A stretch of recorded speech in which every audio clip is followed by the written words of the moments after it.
You're sure you don't want to hold out? We can reach out to Hajath Hakados. Connor Payne shakes his head resolutely. The nerves are ruined.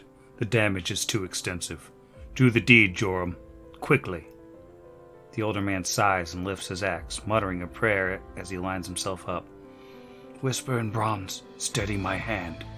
Make these strokes swift and the cuts neat, that we may set this man on the path to healing. Resisting the urge to close his eyes, Joram Kite swings the axe down once, twice. Connor bites down hard on a strap of leather, throwing his head back and punching the table against the pain. But he stays conscious. He fights through it. The pain has to end. Kite drops the bloody axe to the floor and brings one hand up to his friend's legs, now both cleanly amputated below the knees, and the other to his holy symbol. Now he closes his eyes and whispers to his goddess, and a flood of bronze energy flows out from the symbol like water, following the cleric's arms down, wrapping itself around the wounds at the ends of Connor's legs. New skin grows under the healing light, and slowly the wounded man relaxes. The pain fades from his face. Connor lets the leather strap fall out of his mouth and tumble down to the floor with a sigh. He reaches out with his right hand, resting it on the forearm of the cleric. Thank you, friend. I am truly in your debt. I only wish I could have regenerated. Think nothing of it. There are other ways to walk, but now I'd like to speak to my daughter. This is Pod Against the Machine.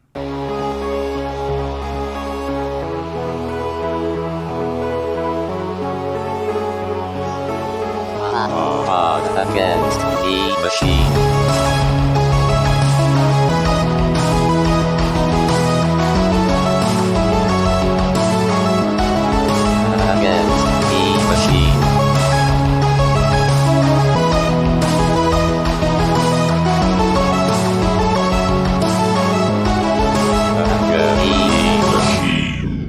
Welcome back to Pod Against the Machine, the only Pathfinder actual play podcast where Patchy Blue does not have a consistent accent, but he does have a lore dump for you. And I forgot how I start these. Hi! Hi, everybody. Hello. Hey! That seems about right. Yeah, we've created a new tradition. That's how it goes from here on in. So I like the implication that Patchy Blue exists in other podcasts. Patchy Blue is universal. Eternal, if you will. Yeah, you guys had a chance to take him out, and now his reign of terror will never end. He's escaped into the multiverse. It's going to be the final boss of Book 6. But not of our podcast. Yeah. He's going to sneak into Carrion Crown, and the HLP gang is going to take him down. They're going to try. That's fair. He might have 2d6 of sneak attack by then. Oh, mercy. Fair. That's just untenable. When last we left our heroes, they had made short work of a whole slew of Ysoki and Orc enemies before imprisoning one Patchy Blue and interrogating him, and getting all sorts of juicy gossip about what actually was going on the engineering deck, who was responsible for all of the issues in Torch, and what remained as possible threats to our heroes. So we sort of cut off right after the end of the interrogation there. Everybody's just standing in a sort of cafeteria setting, where there's several tables and some rolling chairs and a whole bunch of dead bodies and possibly dying bodies. And here we are. Yeah, I feel like this kind of has like your local game store vibe instead, where it's like 4 sort of beat up rolling chairs around a circular table that doesn't exactly serve anyone, and there's like a crack in the floor. Yeah. Well, if you want some flavor text, cushioned chairs and metal tables are situated throughout this small room. To the north are several doors, while a few broken machines lie against the walls. Broken panels cover the ceilings, and mounds of what look like shattered glass have been pushed under the tables. Guess we should maybe start grabbing everything not nailed down. Did any of those, I'm guessing none of the orcs or Yosoki had anything super great on them, but they probably had junk we can sell. Well, if you're searching the lot of them, each of the orcs had a masterwork studded leather armor, masterwork buckler, not a butler. That'd be cool, but maybe later in the AP. They each had a brown access card, some money and some silver discs. And then each of the Yosoki, including Patchy Blue, who obediently dropped his stuff before taking off, had a magic bolt of some kind, a set of small leather armor, a small hand crossbow, a small short sword, and a brown access card. How many of both were there? With 4 each? I've actually already pasted it in the loot channel. It's hidden behind spoiler text, but now you can click that spoiler and see your spoils. Is Asher proficient in shields? I would think, I was actually just looking that up, like, ooh, one-handed firearm and a buckler. Because you can use a buckler and a gun. I'm going to confirm that my archetypes didn't give me any wonkiness, because I would think the paladin would be for sure. Yeah, that's kind of what I felt like. I thought a paladin should have shield proficiency. I guess, should we roll on those? Same page, my guy. If you want to roll a spellcraft on those bolts. Yes, I'd like to roll a spell check. Make sure they're spelled properly. Oh, that's a 9. That's 6. Okay, that might actually get me something then. +7, so that is a 16. With a 16, you... Oh, no, excuse me, that is a 17. I was looking at Arcana, not Spellcraft. Ooh. Well, now you know everything. You are now the proud owners of 7 screaming bolts. These are +2 bolts that scream when fired, forcing all enemies of the shooter within 20 feet of the path the bolt takes to make a will save or become shaken. And why on earth weren't they shooting those at us? So they only had 1 each. I feel like after they saw us kill the first 3 or 4 guys, they would have thought we might be worth using those on. Probably. No, that's how I play video games too, is you really just hang on to them to the last boss. Yeah, they might have needed them for the adventurers that came after you. Yeah, had they not died. Sure. You never know when your boss is going to be the last boss. It's what my grandfather used to say. We'll cut that part out. Nope. No, we're keeping it in. I guess Vargas will turn to the rest of the group and say, "The coward rat told us who's here and where they are. So, what's our next move?" I believe checking these rooms to the north, the one that Patchy Blue occupied and the one directly to its west, and then we have to figure out from there if we want to try our hand at any of these doors to the south. I worry that these rooms are interconnected. Robots, gargoyles, and the lady with the purple hair. So we still don't know anything about her combat capability. According to the rat, she's some type of priestess, but... And he's gonna look around. Have any of you heard of this Hellion? I've lived in Numeria many years, never heard of it. And I've been to a few other places, seen multiple pantheons mentioned, never heard that name anywhere. Well, I've only been here most of my life, but I've never heard of it either. Or them? I don't know. Nor have I. And Patchy described that this Hellion lives under Scrapwall, which certainly doesn't sound like any deities that I would hear of or think of a characteristic of someone that would call themselves a god, unless it was merely hubris, and with that the case, I wouldn't expect Meander to have what apparently are divine powers, if that really is the case. Could be some kind of demonic lord. They have physical form and are able to grant their followers abilities. The description he gave of it sounded rather demonic. It's true, but it could also be the Fae, God playing with humans. I've heard of priests still drawing their power from the first world as well. Not sure we're going to get much more information unless it's from her. You think she's gonna tell us who she is? I think we're going to make her. It depends on how persuasive you're feeling today, Kira. Like a 10. Like a 10 persuasive. Out of how many? Oh, I don't know. I wasn't really worried about that part. Let's say 9? Oh, I'm perplexed, but impressed at the same time. If she doesn't tell us, perhaps she's left an incredibly detailed journal of both her past, her deity, and her plans for the future. That would be incredibly convenient. It's a staple of these type of megalomaniacs to leave such things behind, just in case they can be taken out before they have time to monologue.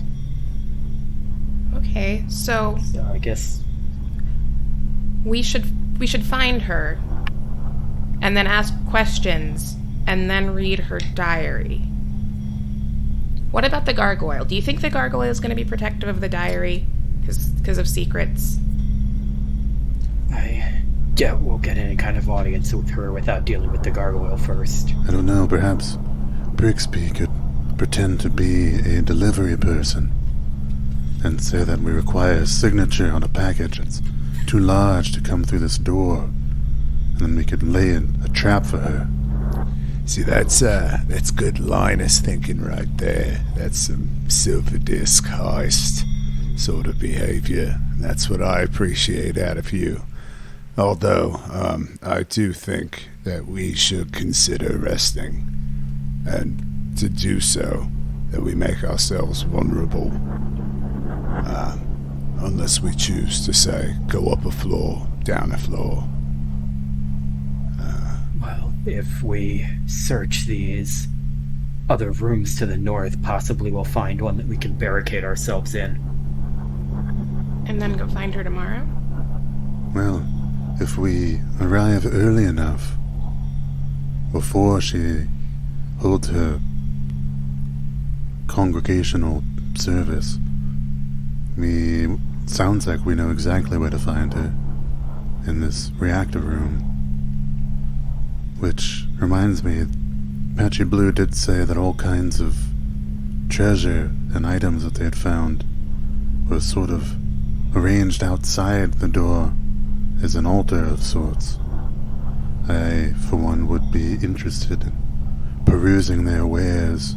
We may find something useful to arm ourselves with prior to engaging in combat. Okay. Well, we can look through that pile and find some place to sleep. And not read any diaries until tomorrow. For listeners at home, everyone is shrugging in kind of like tepid approval. So we starting off with the doors in this room then?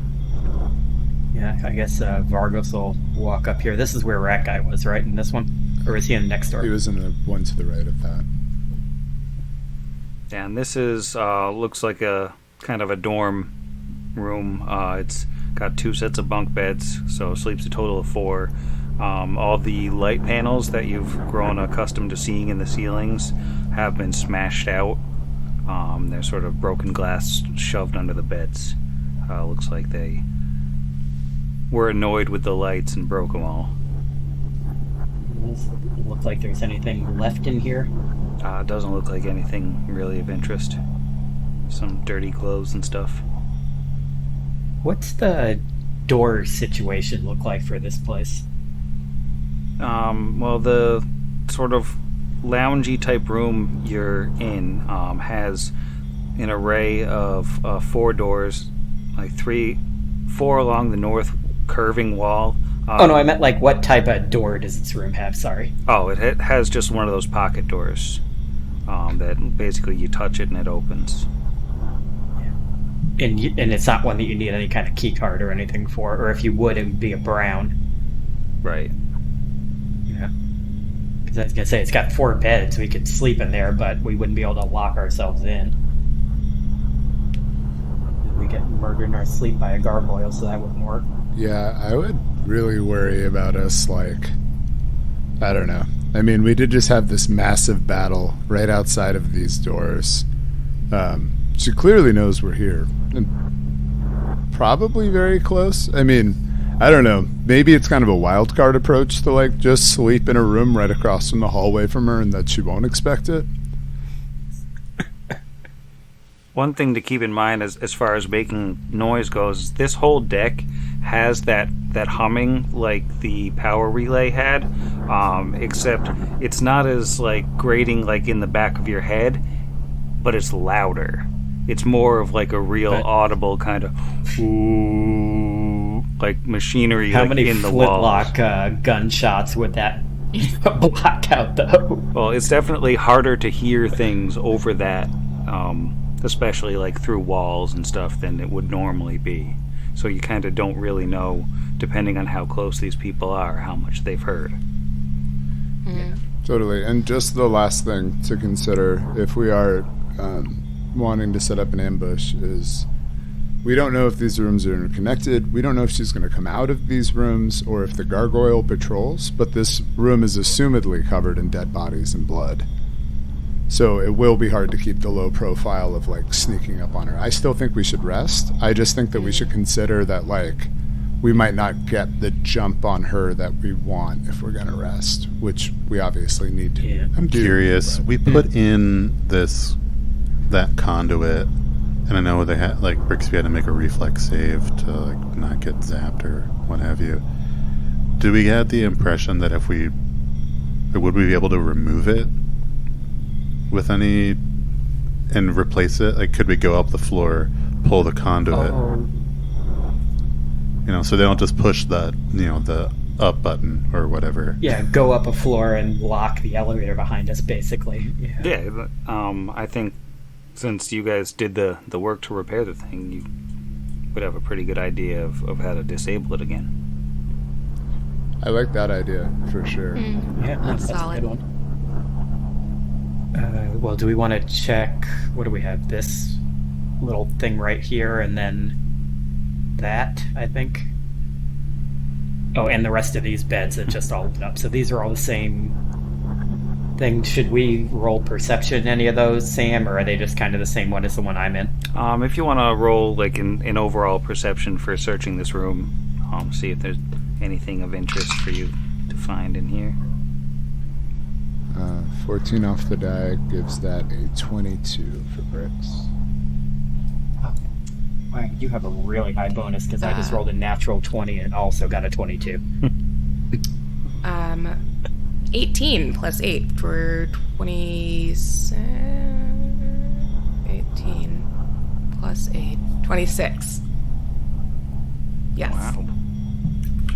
I'm guessing Asher got like a 35. Yeah, with the +0, +0. I had the D20 in my hand, heard that Zach rolled a 22, and just put that right back down.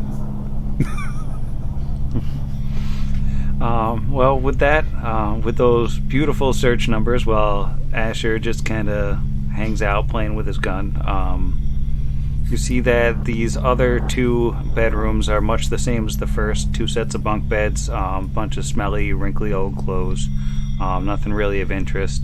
The room on the north side on the far west appears to be another fully functioning bathroom. It also has a bathtub. If anybody needs to get cleaned up, it all looks like it still works. The lights are smashed in all of these rooms.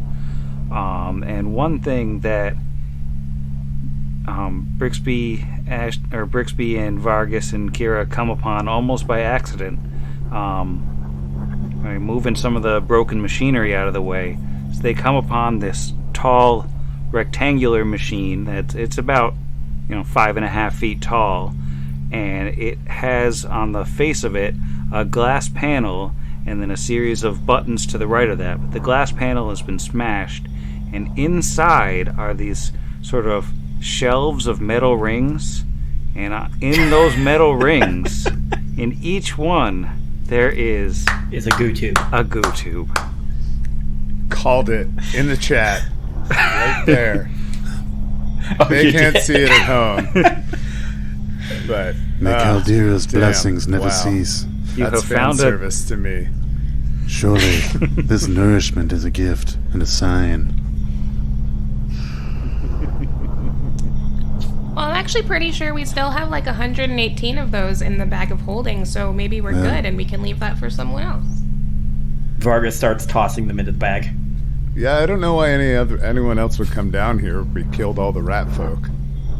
Even though they were saving their consumables for another adventuring party, it just seems respectful, though. What? Sharing. What's your problem with the goo tubes, Kira? I don't understand the convenience, the flavor, the variety. Why, it's good on the go, it's delicious and warm. yeah, with ribbons of natural and artificial beef flavor and brisket chips. When every meal could possibly be your last, the ability to have non-perishable food with you at any moment is almost like a miracle. Yogurt should not be non-perishable. Yogurt should be able to perish. It's yogurt. Okay, and it's not yogurt, obviously. You know what? This is fine. It's okay. It's space yogurt. It's better because I like that potentially you're centuries you're old. completely fine with the existence of dragons and magic, but you're like, non-perishable yogurt, I draw the line. I mean, any yogurt, to be fair.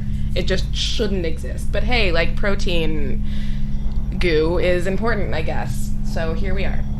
Kingsley Adding loves it. 32. He doesn't. Don't you put those words on him. Hey, I didn't eat all of the cricket chip cookie dough. you look in the I have to bag quit and the Kingsley is just tail deep in a goo tube.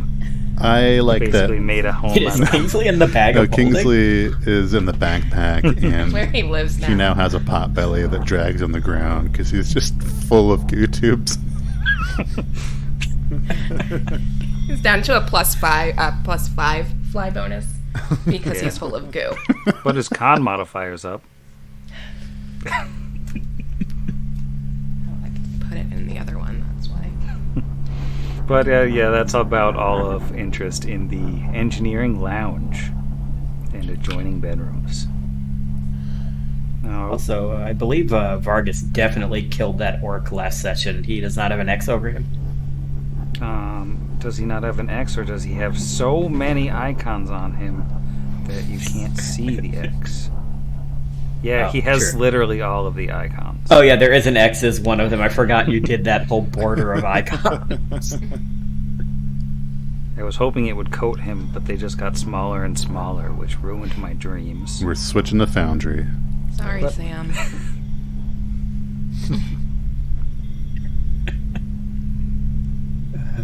You Okay, do so that have was these the two rooms bathroom. that you sort of came through and didn't really have a chance to search on account of being Yeah, attacked this immediately. thing, right, was one.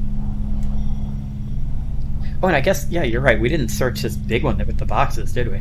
Right, you Yeah. just saw a pile of boxes. Before we move on too much into searching, Asher would say to Vargas, "You murdered that orc. That helpless orc. I understand they attacked us, but is this what I should expect going forward, that enemies that have been defeated, whether they are conscious or unconscious, will perish at the end of your fist?" No. In this case, well, you heard what that rat said.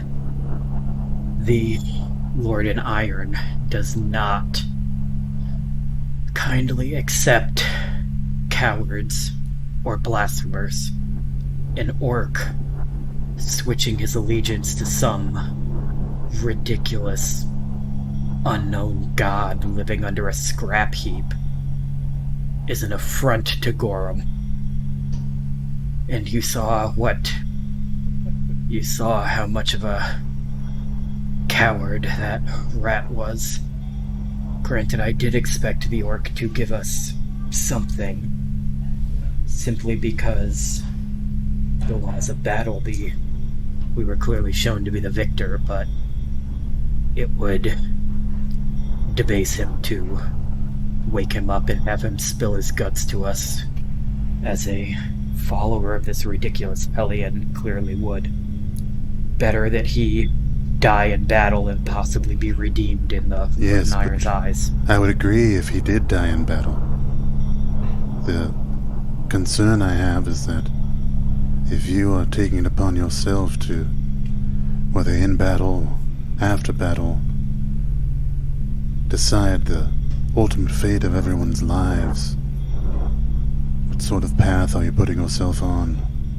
The path I've already been on for far too long to step off. And then he walks into the next room and starts searching. I think Kira looks after him and then back to Asher and then after Vargas again. And then to Asher.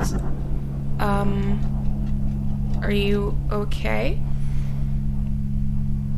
I don't know that I've been okay since I've been in Torch. Kira, there's been a lot of... No, but I believe I'm more okay than our Kellett friend. I do want to say, the whole time Vargas was giving that speech, he had that same kind of like manic look in his eye that he had when he was freaking out after finding out that we were in a spaceship. He seemed like he had like the kind of airs about him like a fanatic, basically. Like a way you guys haven't seen him very often. This is probably like the second time you've seen him that worked up over something. Kira gives Asher a sticker. Yes, well, I appreciate the sentiment, and he'll keep the sticker. He's not going to peel it off like that other guy.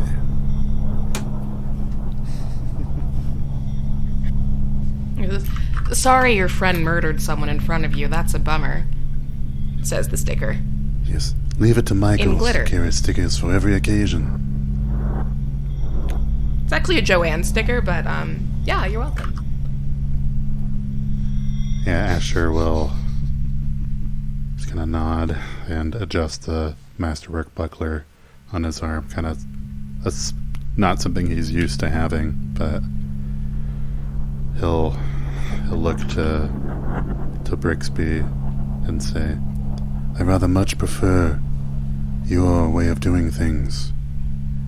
I heard you threaten Patchy Blue that if he didn't tell us, we wanted to know that he would have to do community service.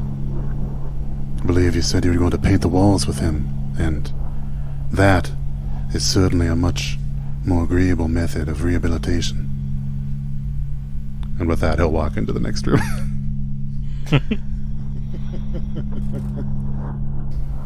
This large room here is the walls of this chamber are battered and dented, and the lights in here are still flickering, and they give the whole room a sort of phantasmagoric cast. There's a mound of rubble heaped in the north, while numerous containers lie in haphazard piles throughout the chamber. It looks like almost all of them have been smashed open, including the desks and chairs to the southeast. It looks like this room has been pretty thoroughly ransacked. I am not finding anything. That is a 4. Okay, do we still throw in perception checks at this? 6. If you'd like. Alrighty. Unless we can just roll over that really good Yeah, one from do you the want other to... room. We should roll over that first one, probably, I think, Yeah. narratively. This one is now 10 less with a 12 with a 4 on the die. Yeah, I got a 3 on the die for an 11. Well, it don't doesn't take a whole lot of observantness, which might be a word, to see that most of the containers in this room have already been emptied and flipped over and smashed. But there is a locker on the northeast side of the room that is battered, like somebody's tried to force it open, but it seems to have resisted the overture so far. Oh, heck. Brix would like to go examine that locker. Would you mind pinging where it is on the map, Sam? It's approximately over here with this corpse of an orc. You're gonna have to be more specific. Is it southie or north? I'm joking. I mean, I saw the ping, but just when you said the corpse of the orc in the room that we have literally polka dotted with them. So Brix is gonna go up and corpse obligingly gets up and walks out of the way. yeah, I know, that's very very kind. Sorry. Compared to all the other undead in here, much obliged. So Brix is going to take a little peek at the battered locker, the hurt locker as it were. What does it say to him? It says it looks like it's locked. It's in rough shape. It looks like maybe it could be bashed open, or it looks like the kind of thing where a device could be disabled. All right. Like an e-pick or one of those good old analog picks? It actually looks like an analog lock. Cool. Alrighty. So Brix is going to take one. I mean, I assume if there was a trap, it would have gone off. But, rubs his eye. So, going to whack another perception check at this. This would be 15, 16 if it's a high-tech or mechanical trap inside this locker. Yeah, it seems safe. Doesn't Alrighty. seem like there's a trap. Rolling now. 8 on the die plus an 11 makes that a 19. Unless it is high-tech or mechanical, making that a dirty 20. That is not enough to crack it open. It stubbornly resists Brixby's overtures. You want me to smash it? Brix just pretends that he had... oh, no, just a little blood on my hand made the pick slip. They mashed the tumblers and... all right, 14 on the die. Plus my 11 makes that a 25. 25. You feel like it's almost there, but you're just not quite getting there. All right. Brix looks back one more time, getting kind of nervous, right? And it's like coughs. One more attempt. Are you still bleeding on it? Right, yeah, my father told me that would be a kind of natural lubrication. Sometimes they use graphite, but I assume that this 23 is no better than the 25 I rolled. So I'm going to step off to the side, unless people would really love to hear me chuck this D20 down this tower over and over. You want to smash it now? Yeah, I was gonna say. I mean, I don't know. We there's not a lot of skill rolls that Kira gets to solve with her shoulder, but this is one of them. Yeah. I'm gonna go with a sword, which is probably makes less sense than a hammer, but the sword gets +1 to hit. So. Well, you don't need to roll to hit this thing because it's definitely not trying to avoid. You just get to roll damage, and your sword is adamantine, so it ignores hardness, which is going to come in handy here. That was not a great roll. 3 plus 7.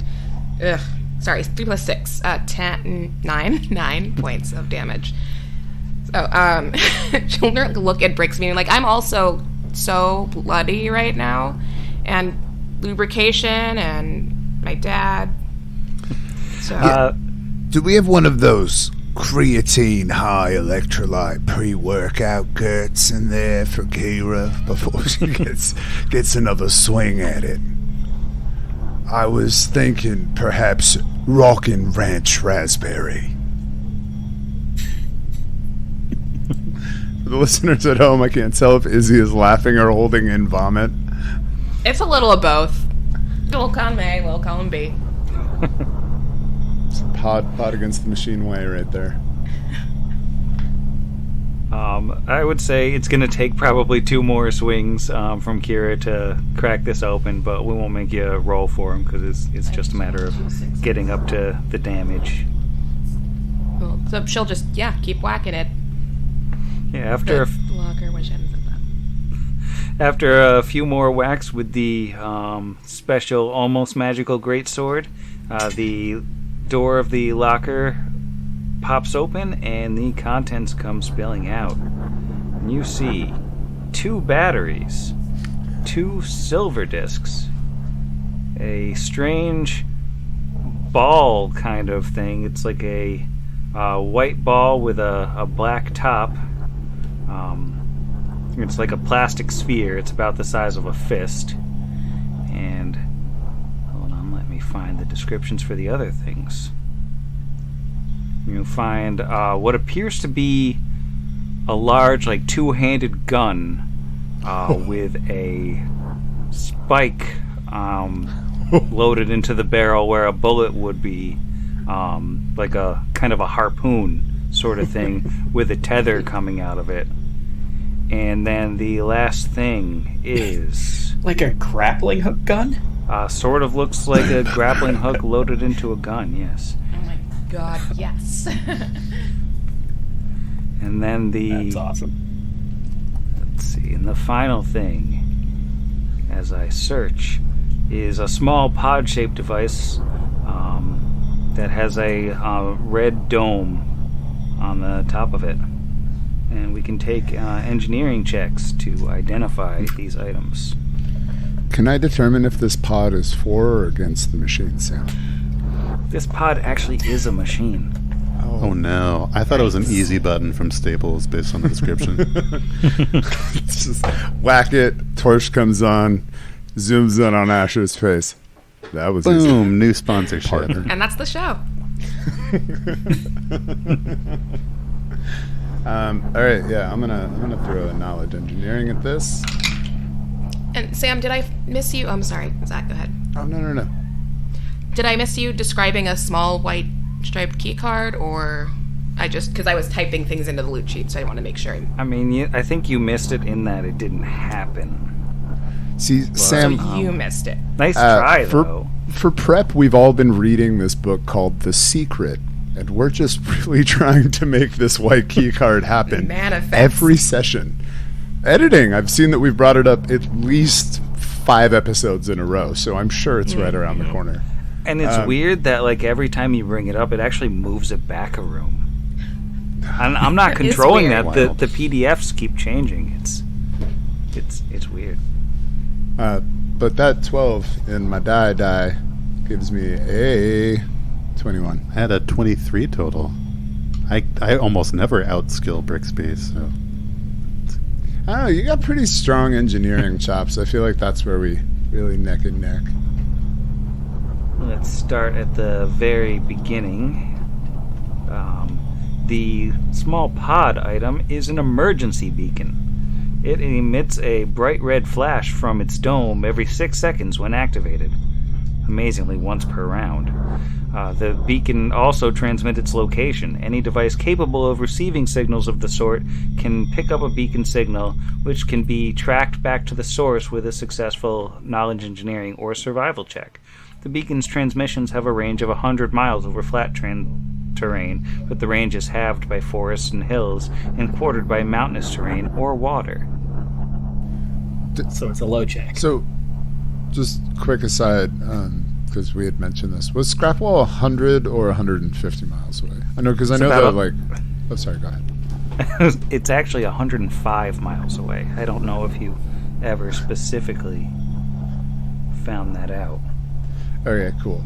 So, it would be pretty implausible that this thing maybe... I don't know. Maybe... I don't really know what... I don't know anything about Scrapwall, honestly. But could we determine with Jeff's excellent check if this thing has been activated or if it's dormant, or... It's dormant. It's just been in the locker. Cool. Yeah, it looks like they didn't successfully, crack this open yet.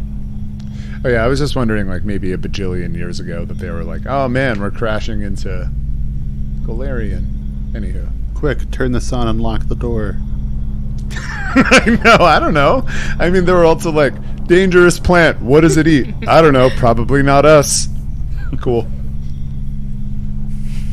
They were very responsible scientists, is what you're saying? It's true. Or like class pet was 11 Kasatha skeletons. Now, the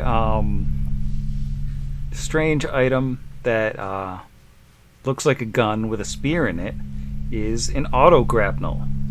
It looks like a rifle with a small adamantine spike protruding from its barrel.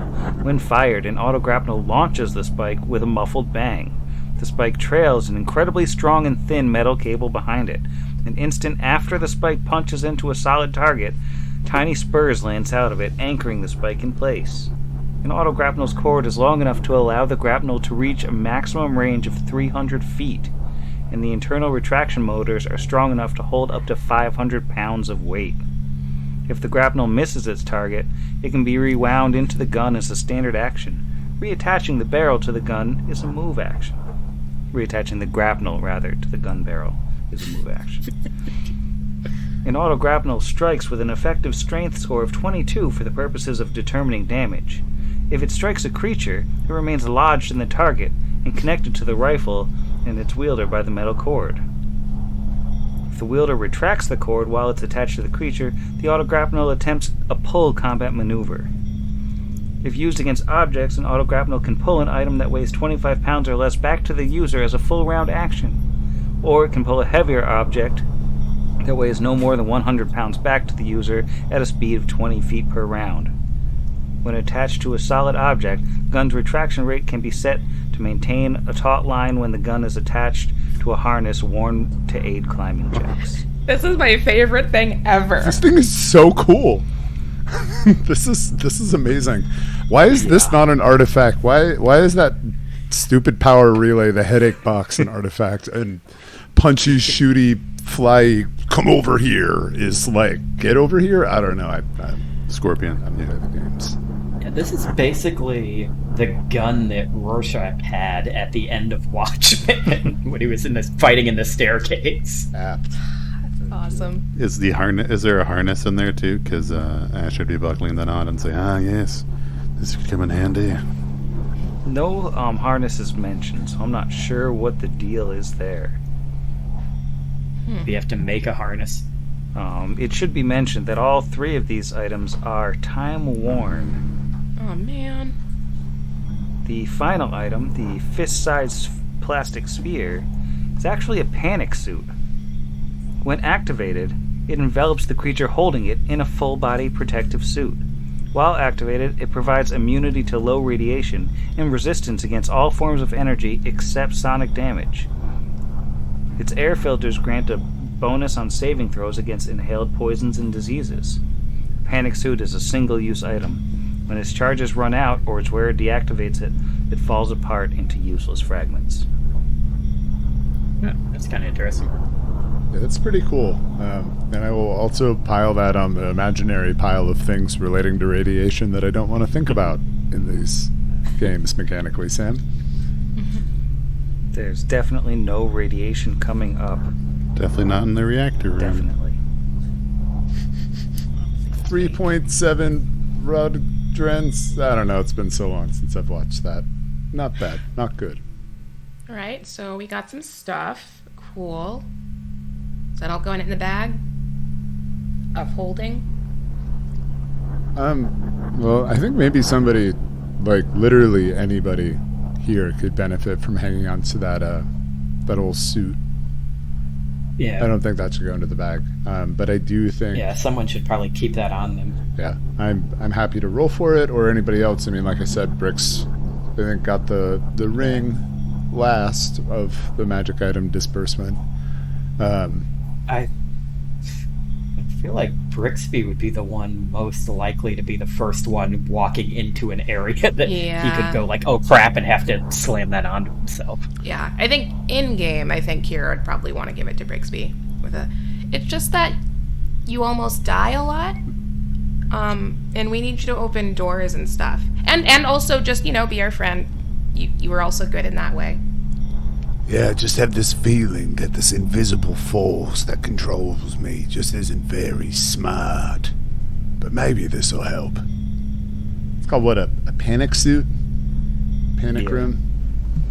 It's a panic suit, and I pasted the excerpt from the technology guide in the Discord for reference.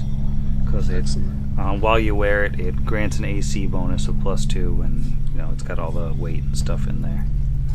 That's cool. I think, I've got that bad boy in the hero lab. Could come in handy as a Right. disco. I guessed in the Roll20 that it was some kind of grenade. And it's funny because the picture looks like, what are they called? The grenades from Star Wars. Like, the picture literally looks exactly like that. He's holding a thermal detonator. Thermal detonator, yes. Like, it's even got the red button. So, do we head up? Or do we want to investigate something else?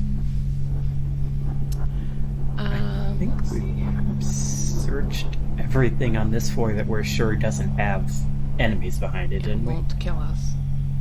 He said to avoid the electric sparkly room that we don't know is there, right? All we know is that that's a door somewhere in the area that Patchy Blue said robots. Great.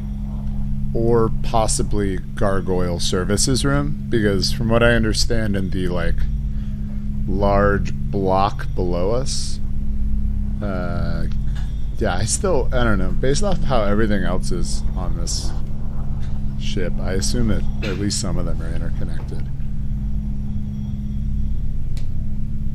Why doesn't everybody make me a perception check?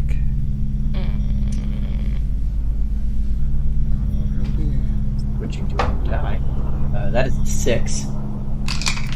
17 on the die for a 17. I rolled a 6 for a 14. Also rolled a 6 for a 14. Well, this time it's Asher's keen sense of smell that picks things up first. An odd sort of odor on the air that sounds familiar somehow. And the smell precedes the man Oh no. by a moment or two. Oh no. But, sure enough, the footsteps of one Sandville Tret slowly carry him around the corner. He's dripping wet from the swim. His face is pale and somewhat sunken, and he's fidgeting constantly with his fingers. He's wearing a sword on his hip and a bandolier filled with vials and jars hanging across his chest. As he speaks, he smiles and bounces his weight from foot to foot. And he says, "Hey! Hello there, friends! I gotta say, you've really undersold the place. This is incredible. Archaeological find of the century." Hey, Sandville. It smells like that little dip didn't do much for your, Anyway, didn't know you were the field type, friend. Can I chuck an old sense motive at Fidgety McDruggy-Doo over here? Go for it. That's a solid 17 right there. We got a 5, only a 5, so yeah, that'll be a 22. Now with the 22, he's definitely nervous. He may be in some way inebriated. It's hard to tell. Does he look like he's gonna do something weird to us? Does he got like a? Does he got a vibe? He's got a vibe like he's definitely really nervous and sort of doesn't know what to do with his hands, and isn't sure how things are gonna go here. Brix, is your friend okay?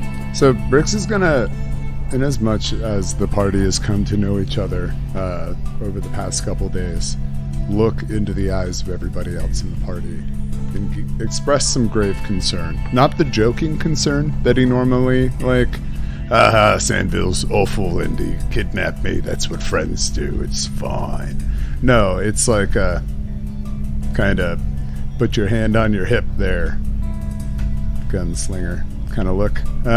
Because, yeah, he's going to wheel back towards Sandville and go, getting to a little bit of the old all night there, buddy. You're, shaking, jittering a bit. and, I think Brix is going to move down south to not be in the way of Asher, but in direct line of sight with Sandville. Yeah, I think Kira is going to move up. Next-ish to Asher, but closer to Sandville. Now's not a good time for us to be washing your clothes, Sandville. Perhaps whatever urgent business you have, maybe now is not the time or the place. Do you know how to use that sword on your hip? Do you have any idea how dangerous this place is? He sort of smiles and laughs a little bit and takes a jar off of his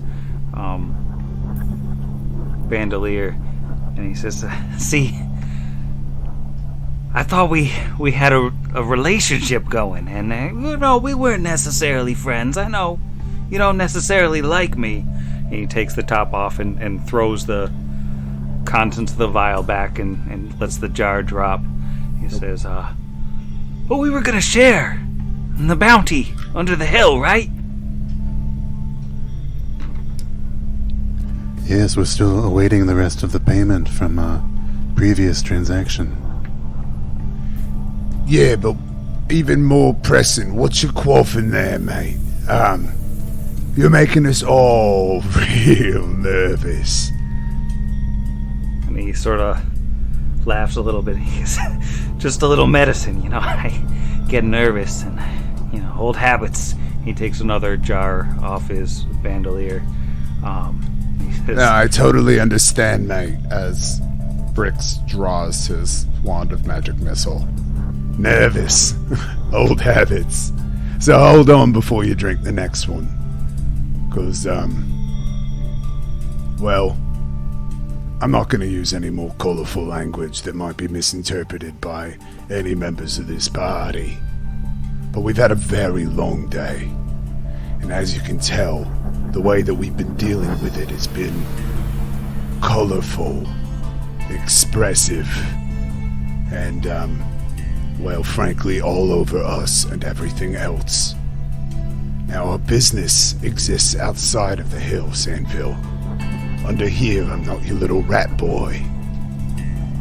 Now explain before you put that whatever to your lips. Because everybody else in this party is going to ask you in a much less kind way.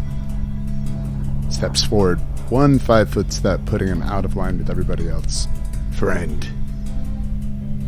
and he'll hold his hand out to the side to sort of keep the vial in his hand theatrically away from his mouth. And he goes, Sure, I understand. An excess of caution. You're a smart guy. You're very smart. You're very capable. I get that. I get it. Thing is, I get nervous when I find out people are holding out on me. He looks around, looks up at the ceiling. He's like, I know I didn't get you your money fast enough, and there were complications. And you get that, and we all get that. But this, you hurt my feelings, Brix. And this is business, and I admire what you're doing. The swath of murder that you've cut through this place is particularly impressive. And he sort of points at the dead bodies that are strewn throughout the room that you guys are all standing in. He says, and by all means, you can get back to that just as soon as we come to a new understanding. But, the situation, I feel like, is a little bit different than you were letting on. And, you're sitting on a power relay. A priceless artifact. One that I pointed out to you. And you didn't come to me with that information. You went to Connor Bain, probably the least trustworthy man in Torch. And you keep it from me. Your technology guy, your expert, the guy who risked his neck to hide your robot. What does that say about our relationship? That I listened to you the last time that you told me that you were being pursued by rope fists. A organized crime group that has become increasingly tied to whatever nastiness we've discovered in this town. Now listen, Sandville. I know I drug up a robot my friends insulted to you, but I want to get one thing. Cross, you and I, we are not the same. The wonders that we hide under these sands, they're for everyone in Numeria.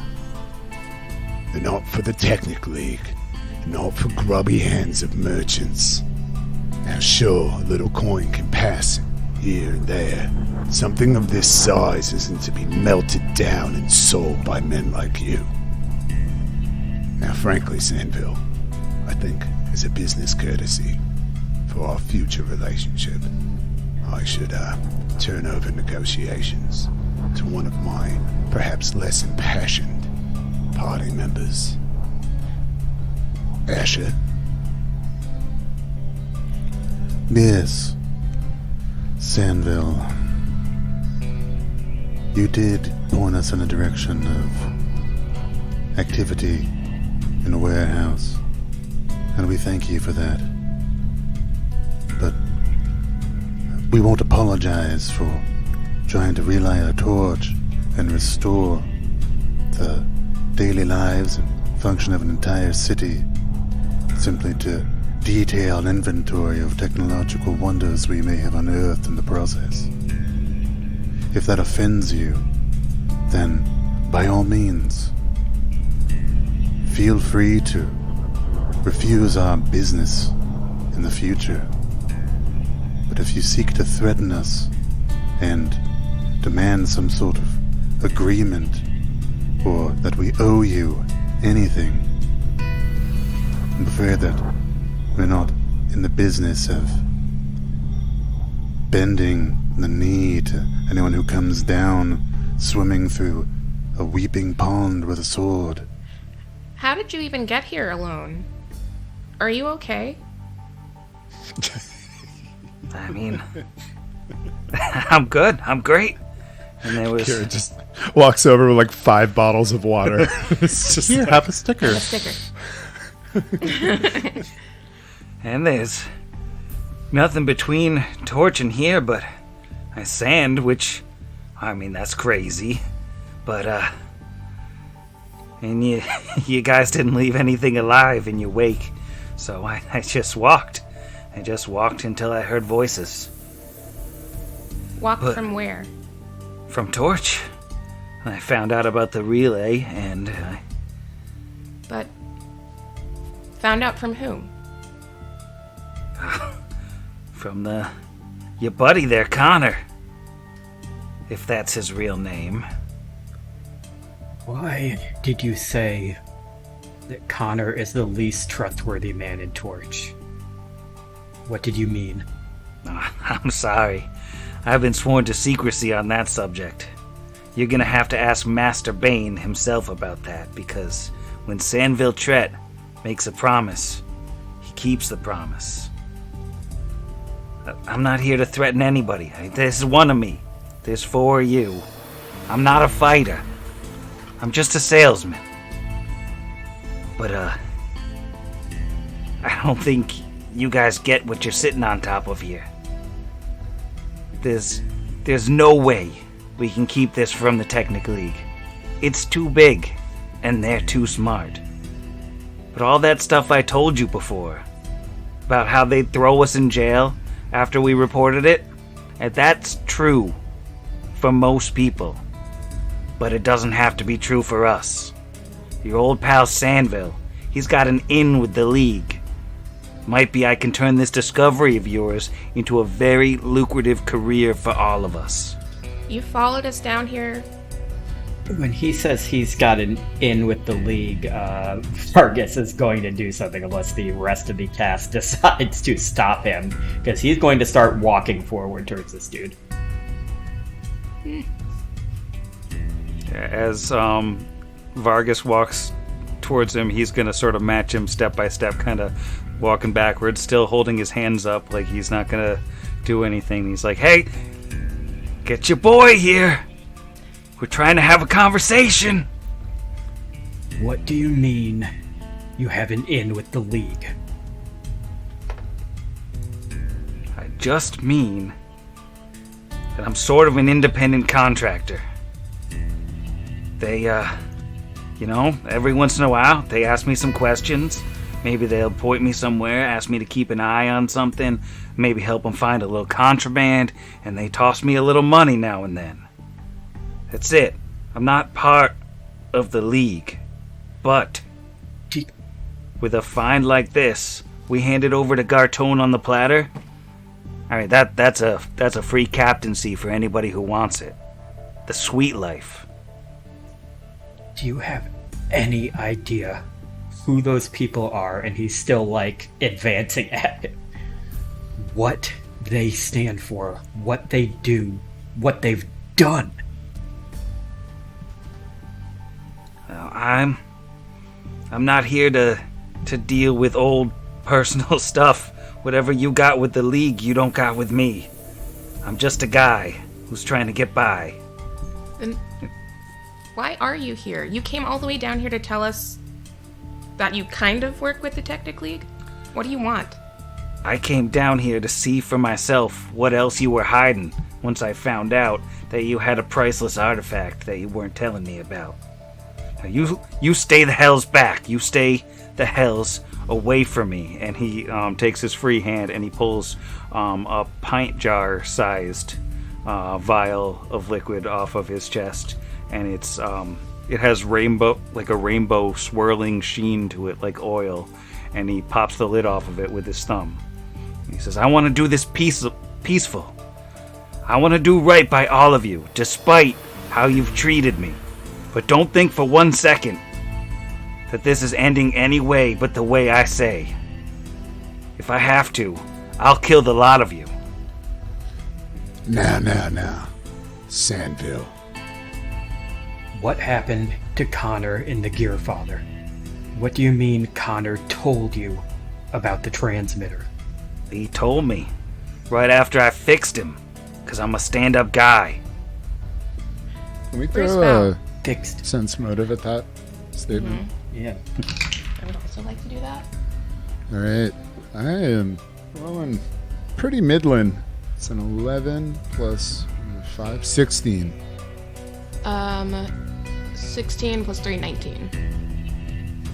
That seems genuine That he fixed him. that he fixed him. Okay, so then, I think Kira says again, what did you do to him? Where's Val? I didn't see the kid. And maybe she's back at her house. Maybe she's with him now. I don't know. I mean, I didn't fix his legs. I'm not a cleric, but I got the robots out of his head. Would have done it sooner if Kite had let me anywhere near the guy, but... How did you know how to do that? What about Father Kite? Kite's fine. I didn't see him. I snuck in while he was sleeping to help Bane because he wouldn't let me. I had medication from the ruins, specifically the type of stuff that deals with infections that you could get from this stuff. Man, I am so torn. Sorry to break the IC for a second. To just point directly at those robot doors right to our east and be like, There's the robot, Sandville. Go get him. But I really don't want to get into a full-on robot battle with a gearsman right now. We can just lock him in there. Yeah, at this point I'm kind of... just Now. shove him in. Sandville. I understand that you feel slighted. And Brix is just going to move slightly towards the elevator. Now, we both know that this is not the way to do business, sneaking up on one another. You know, proper business is done at 11 p.m., me hammering on your door at that hostel that you like, mate. You know what I'm talking about, right? Now, this is a very delicate and evolving situation. And for better or for worse, you've just involved yourself with it. So I don't think anybody's going anywhere till we finished our little ollie-bollie. And I don't think anybody's killing anybody either. So how about you and Vargas and me all walk back up to this room? Right up here. Takes a second, and then he goes, I'll be right behind you. No funny business. Nobody goes behind me. You're lucky we have more important things to deal with now. But when this is over, you and I are going to have a very long, very hard talk about supporting the Technic League. And then Vargas turns around and walks back. And Sandville will follow.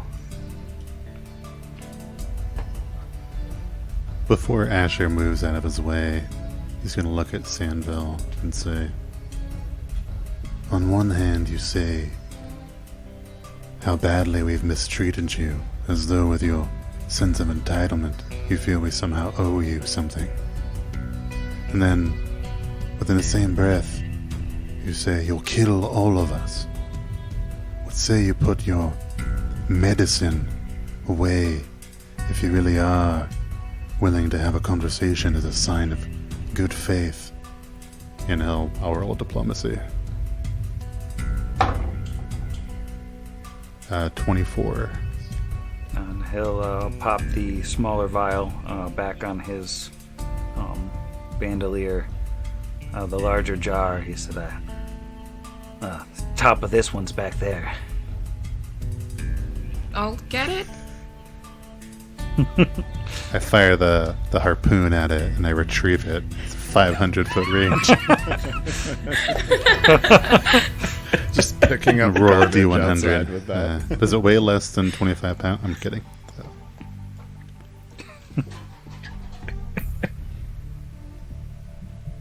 Asher will slowly walk away back towards the room, trying to keep about 25 feet or so ahead of Sandville. And as you're all heading in, he will chug the jar of the mirror of the strange fluid. MF. And he dies. Did it have to go this way, Sandville? Turns out It was the Mercury. wrong one. I switched the vials. I like the idea that it's really just because it's like, you know, it's like one of those beers you can't put the top back on. He's just like, It's gonna go already bad. open. It's going to go flat. Like, I mean, come on. Yeah, his eyes go It's wide. like the and idea of him accidentally drinking a pint jar of mercury. Iocane powder. And he just lets the jar drop on the floor and says, "Woo! Sorry. You know, once I smell the stuff, it's old habits." And he rubs his hands on his eyes, and he follows along like nothing happened. I don't think he is sorry.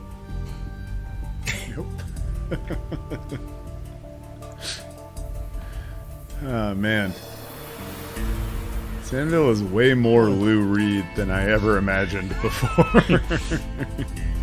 It's too bad for him that we have to rest now, and all of those benefits he's getting from the stuff he's drinking is going away, because there's no way that lasts 8 hours.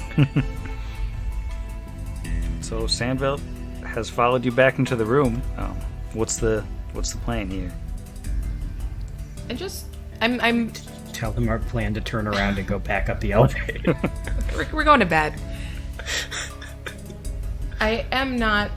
Kira is not super comfortable with that much space between Brixby and Sandville.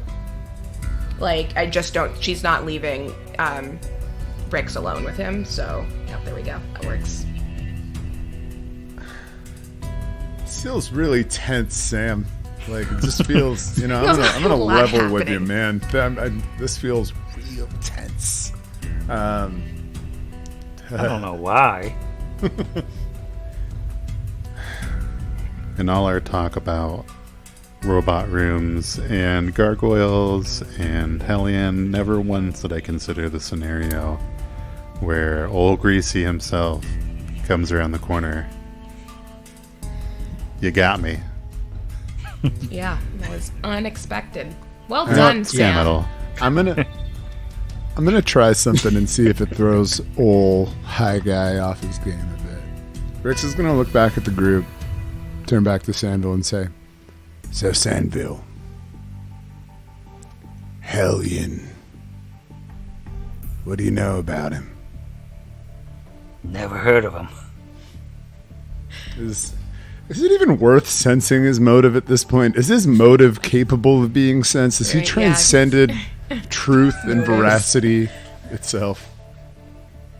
Well, I mean, he seems a little bit stilted and weird now since he drank that potion, or that jar, whatever it was. Medicine.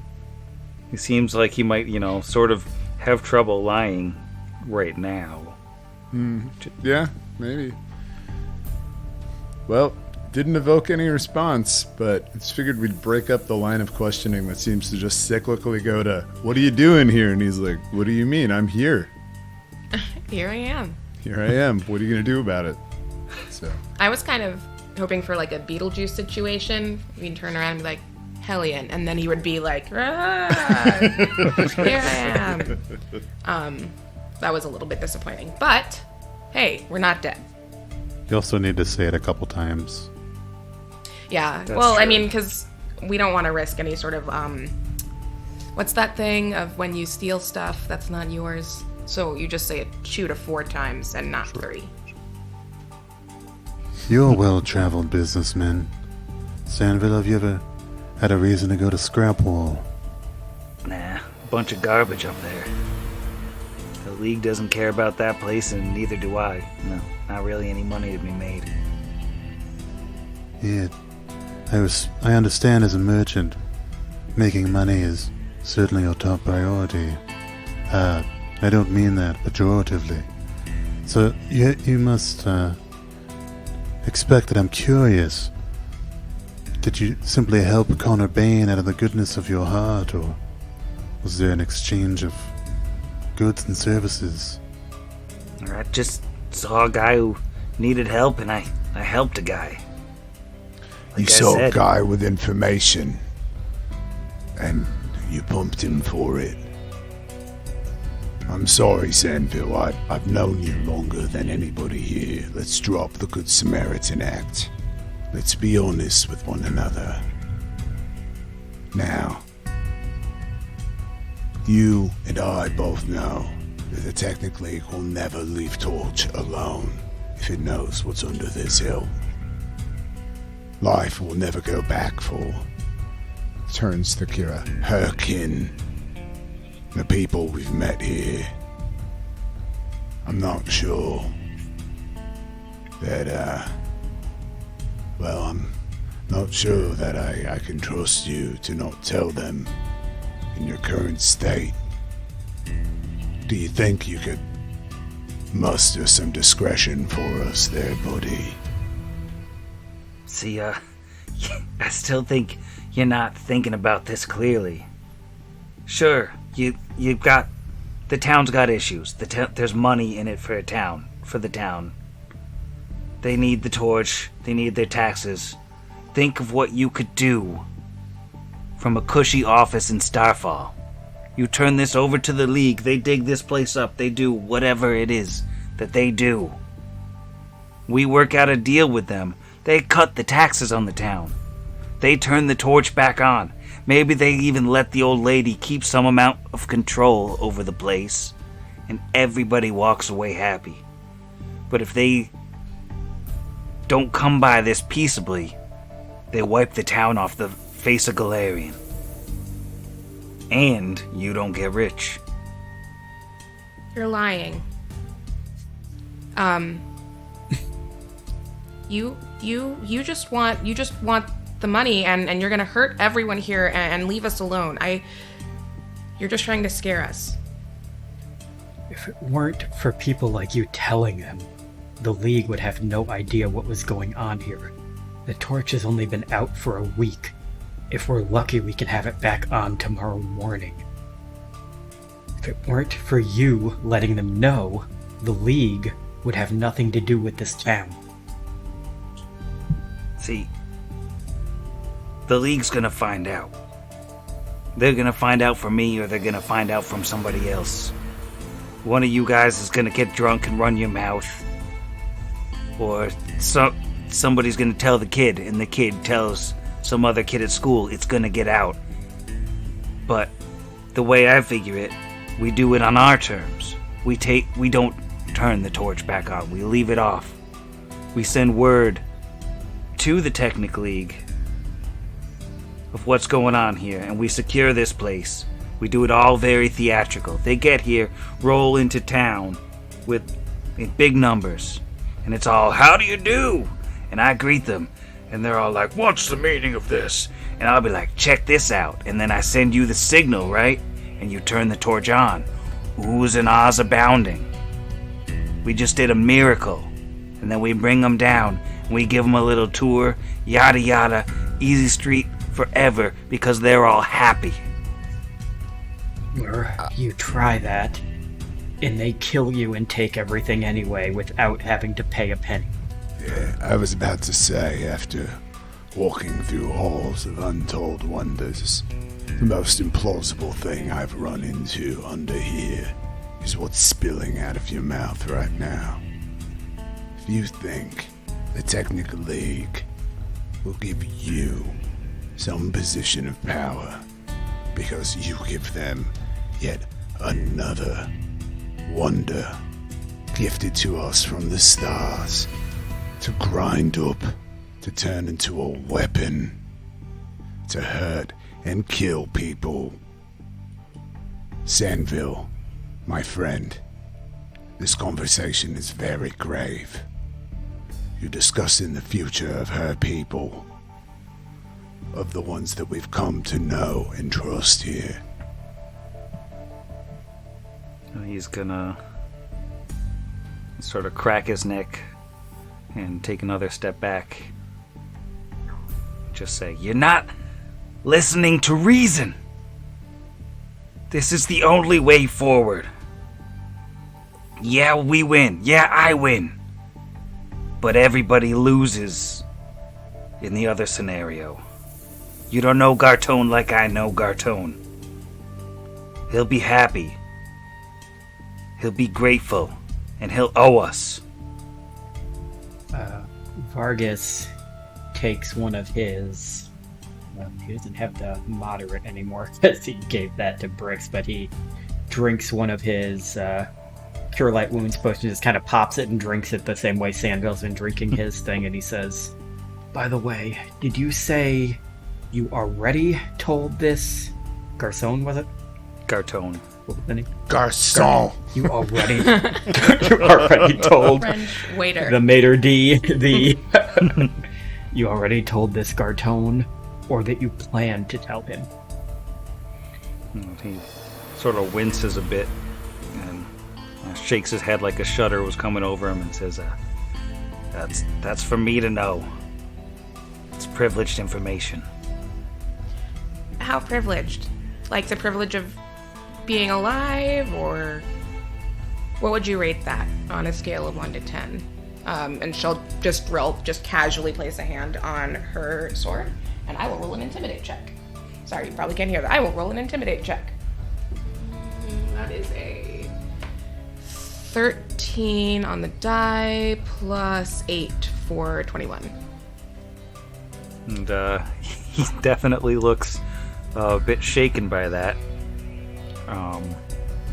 He's gonna take another step back, pull out that vial again, and pop the top and drink it.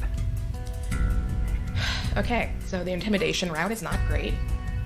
since we're escalating, now Brix is just gonna go, Now, Sandville, trust me on this one. I'm just a bit nervous because we're all a little yampy. I want to do something with my hands, but I'm not going to face you, so you don't get nervous. he's gonna turn his back to Sandville, grab his amulet, whisper under his breath, evoking his arcane bond to cast Shield again on himself. And provided that he isn't stabbed multiple times during the process, turn back around with lightly glimmering translucence and go, Now see, just making sure this is all peace here. All peace. although he is still holding that wand. He doesn't know what that wand's of. And while Brixby did that, he popped one more vial and chugged it, and now he's got his hand resting on the hilt of his longsword. Really just I want to hit think him. he should make a Constitution save to see if he pees his pants. That's a lot of liquid.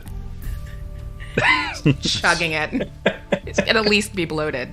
This guy is a dedicated drinker, I'll have you know. And he does have, at this point, he has like these horrible, like pustules almost, starting to form on his skin from that last one, like these blistery things. And he's still like pale and sweaty, and is got twitching and moving constantly, but now he also has these blisters just forming all over him. Buddy, you're not looking very good. Perhaps Asher should take a look at you. Look at your skin. Seem there may have been some interactions between the various medicinals you've just consumed.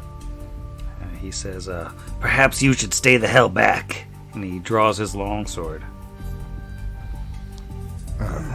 Vargas's arm drops to the ground as he casts long arm on himself. Let's stop Things are dancing intense. around it, kids. Let's stop dancing around it. He's gonna look straight at him and go, You're breaking my heart. and then he's gonna let go of the magic missile to kick off initiative because I am tired of this dance. And as the magic missile flies through the air in slow motion, I go to bed. Can you possibly sleep? My anxiety is at a 12. Everyone is fighting, but not fighting. Everyone's so mean. Good night. Good night. Night, Sam.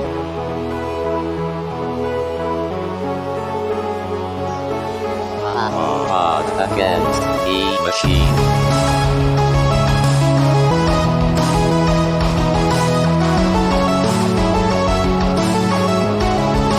Against the machine.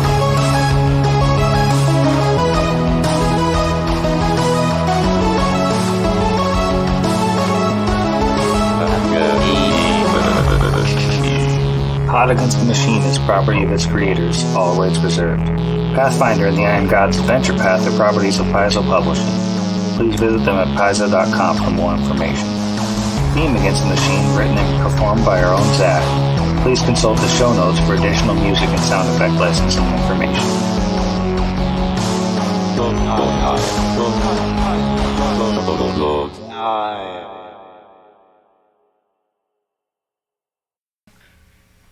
Because he said slow motion. It was a good bit. Yeah, I know. Just, No, I got it. Yeah. Oh well. I'm gonna do it in post.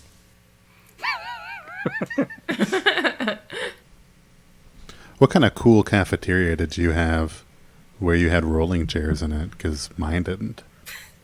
Even in college. Well, this is more of a business. Did you have a cafeteria in college? We I called guess them that's dining good. halls. This is good radio. Mine had one. They just never let us eat.